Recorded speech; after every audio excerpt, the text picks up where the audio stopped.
มาเรียนรู้กับรัก Overseas ที่จะมาสอนคำศัพท์เดนมาร์กพร้อมใช้ในชีวิตจริงและในงานหยุ่มพลาย læge, læge, หมอ แพทย์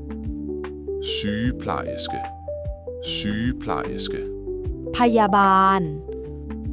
hospital, hospital, โรงพยาบาล sygehuset,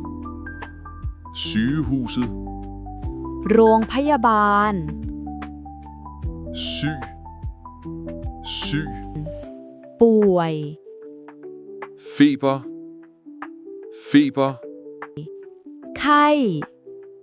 influenza, influenza, ไข้หวัดใหญ่ smerte, smerte,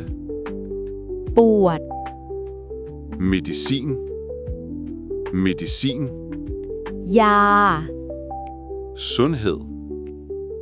sundhed, สุขภาพ motion, motion,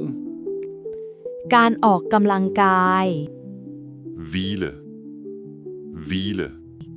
การพักผ่อน ถ้าสนใจเนื้อหาแนวนี้ก็ฝากกดไลค์ กดแชร์ และกดกระดิ่งไว้เพื่อไม่ให้พลาดคลิปใหม่ๆของเรา แล้วเจอกันใหม่คลิปหน้าค่ะ บ๊ายบาย